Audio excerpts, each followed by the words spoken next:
Bonjour à tous, mon nom est François Letarte, bienvenue sur ma chaîne JDRD30, une chaîne consacrée aux jeux de rôle sur table et une vidéoliste de quoi de très personnel. Ça fait plusieurs tentatives que je fais de cette vidéo-là. J'ai le goût de faire suite à une vidéo que j'ai faite il y a quelques semaines qui s'appelle « Le vide rôliste ». Puis, écoute, je vais essayer d'être bref parce que j'ai de la misère à faire cette vidéo-là pour qu'elle sorte comme il faut. Quand c'est personnel, ça vous intéresse pas en partant. Faut que je fasse attention à ce que je dis, hein? Ben, c'est ça. Bon, OK. Écoute, c'est ça qui arrive. Je suis vraiment dans un mood où je n'ai pas ce goût-là de nouveauté, de nouveaux projets, de nouveaux jeux de rôle à m'acheter. Mais rien. Puis c'est ça, ça fait comme un peu nouveau dans ma tête. C'est ça, c'est quelque chose qui était... pourtant, c'était pas ça, avant. Puis, depuis que j'ai une chaîne YouTube, entre autres, il y avait beaucoup d'exploration, d'essayer des affaires, puis de me caser dans toutes sortes de projets de jeux de rôle dans la mesure qui était possible pour moi, et sans abuser, mais j'étais toujours dans je veux essayer des affaires, beaucoup de choses que je voulais essayer. Puis là, j'ai comme un point où j'ai pas de besoin. OK? Plusieurs choses, en fait. Je considère que j'ai assez de stock dans ma collection pour m'amuser pendant des décennies, j'ai l'impression que j'aurais pas besoin de nouveau et j'arriverais à faire du bon jeu de rôle tout ce temps-là. Et ça, c'est l'impression que j'ai présentement, c'est ça. Fait que c'est pour ça que j'ai pas de besoin. Je vois toutes sortes de nouveautés passer, s'annoncer, le monde bien enthousiaste de faire des Kickstarters, toutes sortes d'affaires de même, je regarde, là, mais il n'y a rien qui m'allume. OK? C'est ça. J'ai l'impression que mes cases sont comblées pour toutes sortes d'affaires de jeux de rôle. Les jeux de rôle que j'ai pas l'impression d'avoir passé au travers. C'est vraiment l'impression de dire, OK, je vais aller au bout de ce que ce jeu-là peut faire. Il y en a quelques-uns de même. Des jeux qui ont des codes. Puis que, en tout cas, je vais l'amener autrement, là. Je vais juste nommer des jeux de rôle là, que je sais que je peux pas nécessairement faire avec n'importe qui. J'ai déjà mentionné, là, Défi Fantastique, étonnamment, tu peux pas faire ça avec n'importe qui. Puis Elric Stormbringer non plus. OK? Ce qui est particulier de ces deux jeux-là, c'est qu'ils baignent un peu dans des univers semblables. C'est du médiéval fantastique d'une certaine façon.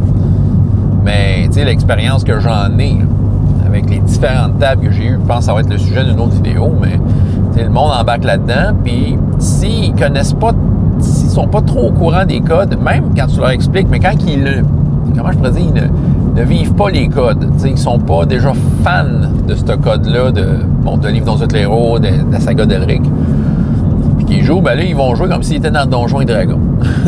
Puis là, c'est le phénomène très amusant de « Ah, encore de là, ils sont déçus. » Là, ils vont juger le jeu, ils vont dire « Mais c'est pas un bon jeu. » Ils font des petites moules de « C'est pas bon ce jeu-là. » Ils font des critiques négatives sur la séance que tu as faite. C'est parce qu'ils comprennent pas le code. Mais là, c'est à moi de le comprendre maintenant. C'est pour ça que je peux pas... c'est ça qui arrive. Si je joue à Donjons et Dragons, embarque-toi pas dans un jeu de rôle un peu exotique, qui a peut-être un code et qui va te ramener l'enclume d'en face de la façon que tu veux pas. C'est ça. C'est comme ça. Donc, oui. Fait que ça fait partie des jeux que je sais que j'ai pas été au bout de ce que j'aurais voulu faire, mais c'est ça. La difficulté ici, c'est trouver les bonnes personnes. Une fois que tu les as trouvées, d'être capable de les faire jouer sur une base relativement régulière. Wow! C'est ça. C'est tout un défi. Mais reste que c'est ça. J'ai un besoin à combler là, mais il est dans les choses que j'ai déjà. Sinon, j'ai ma pâte à modeler préférée ces temps-ci, là, c'est-à-dire des chroniques oubliées. Là. Je pense ça fait longtemps que j'ai pas tombé sur un jeu avec lequel je m'amuse à modeler ça. Puis je pense que peut-être mon plus grand étonnement des dernières années, c'est que c'est un jeu qui ressemble beaucoup à Donjons et Dragons qui fait cet effet-là.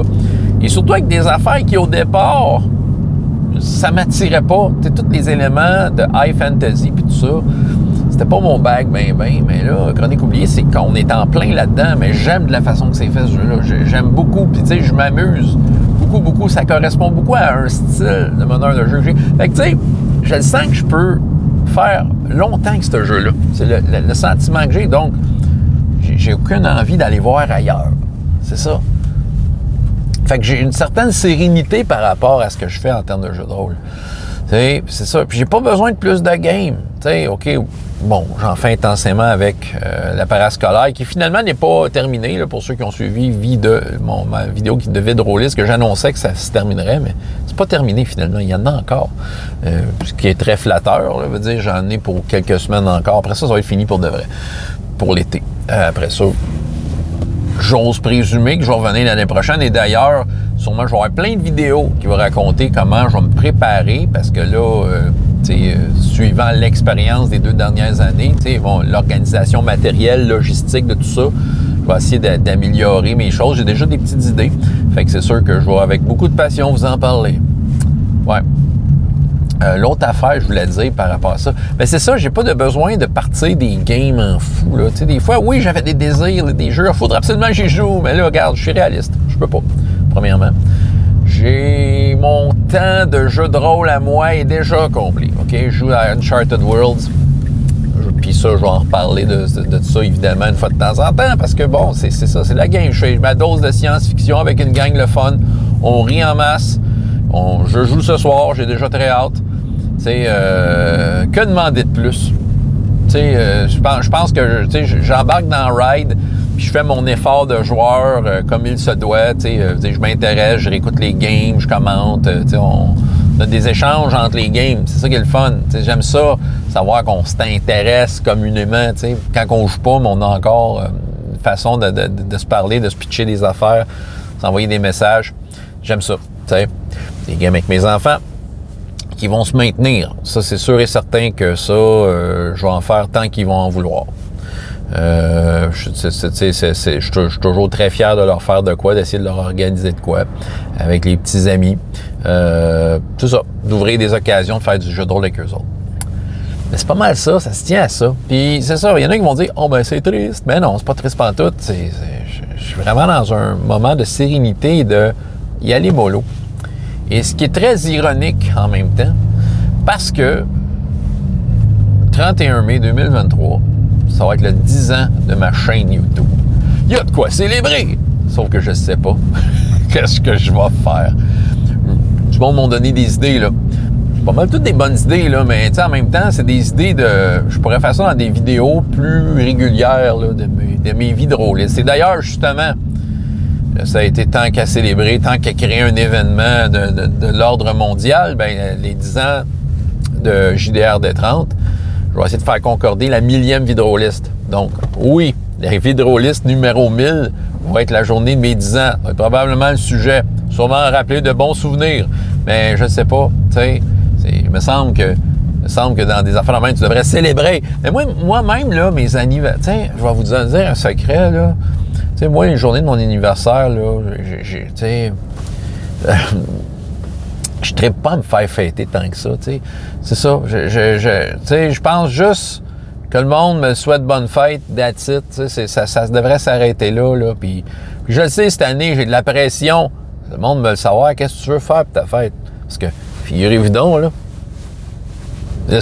c'est drôle, ça aurait été encore le top que ça donne avec 10 ans de vidroliste et millième vidroliste et 10 ans de JDR D30, mais je vais avoir 50 ans cette année. Peut-être pas, là, mais je vais avoir 50 ans. Fait que c'est ça. Là, j'ai de la pression. J'aime pas ça me faire fêter. Fait que c'est pour ça que, tu sais, j'ai de la misère à m'organiser mon propre party de chaîne, là, tu sais. J'ai d'autres choses à faire. Tu sais, ça va être une journée comme les autres. À moins que vous ayez une idée facile, là. Tu sais, genre, tous les YouTubers au buffet des continents à Drummondville. Go! Non, je sais pas. Mais en tout cas, ben regarde, on va célébrer. Comment je vais célébrer?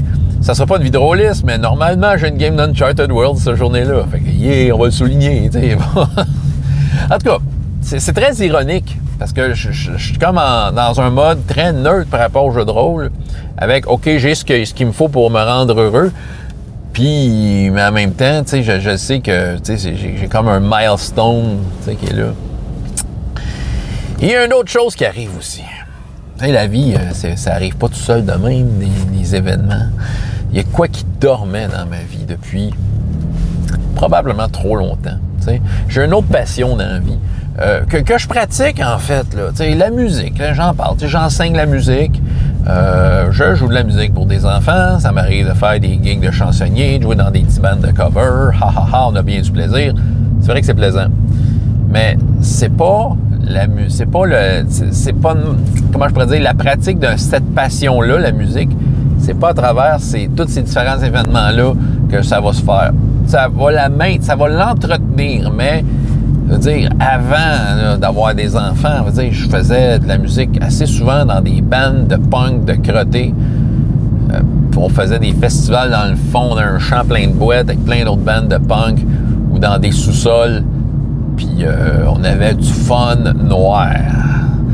C'était ça. Je composais des chansons. On n'était pas célèbre. On n'avait aucun comme objectif de l'être. On était... C'est ça. On le faisait pour le plaisir. C'était comme notre chose de fin de semaine. Et tout ça a arrêté pratiquement du jour au lendemain quand j'ai commencé à avoir des enfants. À un moment donné, t'as plus le temps. Puis ça donnait que dans le groupe que je roulais le plus dans le temps, ben on était deux à avoir... On a eu des enfants à peu près en même temps. Là, fait que c'est sûr que ça a comme... ça a tiré sa plug. Et tu sais, je me souviens, là, les dernières fois que je m'y mettais, là, j'avais eu un deuxième enfant. On venait de sortir un genre de petit album. Écoute, c'est de l'ironie, mais c'était la première fois qu'on avait un semblant de disque qui faisait semblant de fonctionner. Là, que tu sais, on avait un certain... l'effervescence au niveau des radios plus universitaires et communautaires, là, des radios plus underground, tu sais, puis c'est ça, puis tu sais, ça aurait été le fun, tu sais, de surfer sur cette vague-là un petit peu, tu sais, mais non. Et ça a été enterré, là, pour un temps indéterminé, sauf que là, pendant la pandémie, je me suis dit, j'aurais le goût, tu sais. Puis là, j'ai trouvé un drummer, commencé à travailler avec, puis là, soudainement, wow, des idées de chansons, ça sortait, là. C'est comme si j'ouvrais une boîte de Pandore. Puis je savais ce qu'il y avait dedans. Je savais ce que ça l'impliquait. Puis là, en ouvrant la boîte de Pandore, là, c'est comme les tentacules du désir voulaient me pogner. Puis c'est ça. Puis là, il voulait m'amener avec elle. Puis là, j'ai dit, wow, attends un petit peu, là, je suis pas prête. C'est ça. Mais là, dernièrement, j'ai un peu mis ça de côté. Là, ça n'a pas levé à cause de ça. Puis là, j'avais d'autres préoccupations. Mais là, c'est ça. Là, dernièrement, ma conjointe m'a dit « Ah, écoute, je m'ennuie de te voir sur une scène. » OK, ça a fait un déclic. Là, j'ai comme un peu mis en place une certaine régularité. Puis depuis à peu près un mois, là, je suis comme obsédé par mon band. Comme je l'ai pas été depuis 15 ans. Là, tu sais, j'entends de la musique. Je veux dire, si je ne serais pas en train de vous parler, là, je suis en train de penser à une chanson. Là. Puis j'écoute en boucle nos petits jams qu'on fait, qu'on s'enregistre en secret. Tu sais, puis quand je joue mon drummer, on gosse nos affaires, on gosse nos riffs. Puis tu sais, là, soudainement, là, il y a comme... La boîte est ouverte, là. Puis wow, là, j'ai l'impression qu'il y a un paquet de taureaux qui sont partis d'une direction puis que j'ai envie de les suivre, là. Parce que j'ai une vie autour de ça. J'ai des obligations. Fait qu'il faut que j'essaye de contrôler, là, de tirer les brides un peu des taureaux. Mais c'est ça. Ce qui fait que, soudainement, le jeu de rôle qui a comme un peu remplacé cette passion-là de la musique, qui m'a permis de mettre un baume sur le fait que j'ai arrêté de faire de la musique. Mais là, soudainement, wow, j'ai ouvert la boîte, puis là, je m'aperçois à quel point c'est quelque chose qui me manquait, tu sais. Je sais pas ce que ça va donner, là. Mais tout ça pour dire que, tu sais, en termes de... Tu sais, je suis très comblé, puis je suis comme dans un genre de neutre rôliste. C'est sûr qu'il y a toujours la passion qui est là, mais soudainement, c'est ça, il y a l'autre affaire qui est arrivée, puis comme, wow, ça prend une place que je m'attendais pas, et j'ai l'impression que ça va être très important en termes de comment ça occupe mon esprit, là. On va voir. En tout cas, c'est ça. C'était très personnel, hein? C'était très personnel. Mais là, je pense que c'était la bonne. François Letarte, JDR des 30, et jusqu'à la prochaine fois, il y a autant de plaisir dans la vie que dans les jeux. Au revoir.